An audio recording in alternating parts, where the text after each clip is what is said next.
Hello! Mulla on tänään tulossa tosi kiva päivä, että mä ajattelin, että olisi tosi kiva tehdä siitä vielä oma vlogi.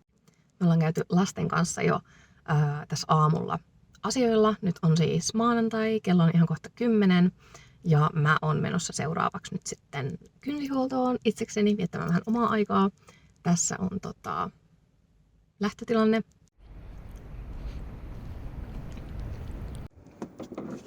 No niin, valmista tuli. Tunti 20 minuuttia myöhemmin. Mulla on aivan ihanat kesäkynnet. Mä oon niin tyytyväinen tuohon mun kynsien tekijään.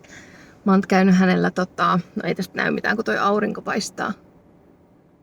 Mites mä saan näin? Ei. Näkyykö siitä nyt? Siis mä oon käynyt hänellä 4 kertaa ja hän on ihan supertaitava. Vitsitko toi aurinko? Se on tämmöset sitruunat. Ihan mielettömän ihanat. Mä vitsi, hän on niin taitava. Ja siis mulla on tänään oikeasti tämmönen ihan superhemmottelupäivä. Eli seuraavaksi, no mä syön nyt jotain ja sitten vähän yli tunnin päästä mulla on säärten sokerointi, tulee kesäsääret. Ja sitten tää sama henkilö tekee niinku oppilastyönä mulle jalkahoidon, ja mä oon ollut jalkahoidossa viimeksi niin kuin 14 vuotta sitten, että siitä vähän aikaa.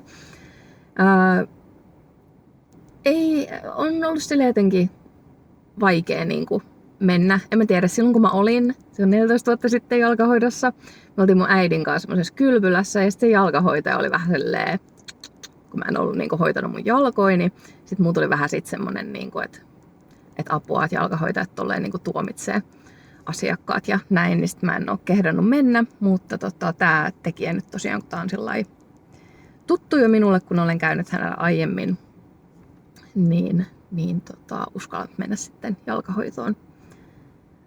Ja sitten kun se oli vielä tämmönen oppilastyö, niin se on sillai niin kuin, aika edullinen.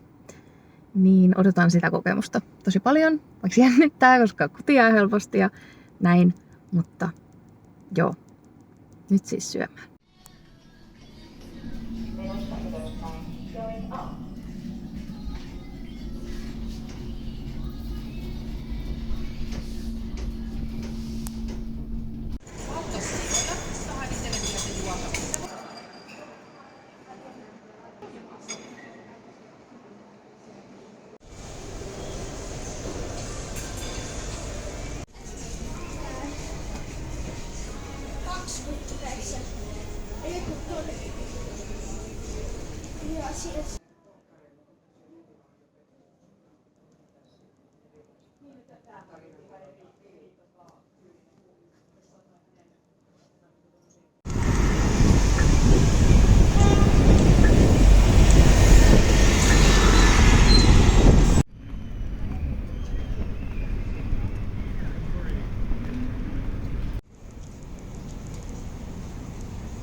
No niin, kotona taas. Kello on nyt about 6 illalla, jos näin voi sanoa.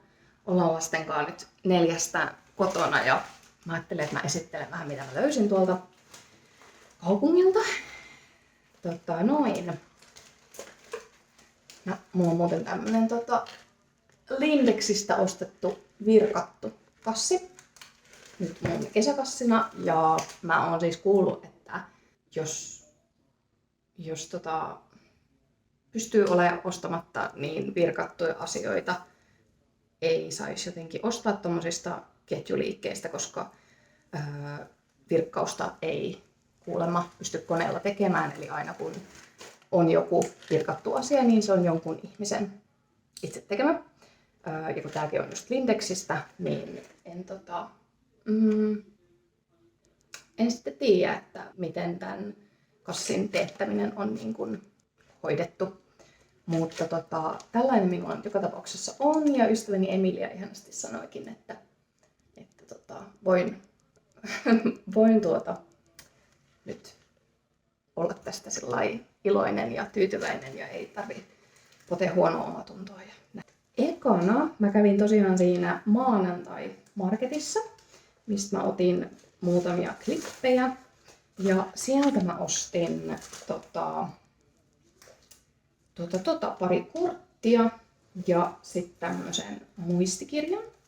Elikkä tämmönen, tää oli mulle ihan uusi merkki. Siellä oli tosi kiinnostavia näitä paperituotteita, että oli monia semmosia merkkejä, mitä en ollut ennen nähnyt missään. Tää mä en tiedä, onko tää niinku joku A-journal. Tässä lukee, että follow us on Instagram, A-journal official. Onko se niinku tää brändi, ilmeisesti hollantilainen. Tämä maksoi 24 €. Tässä oli musta tosi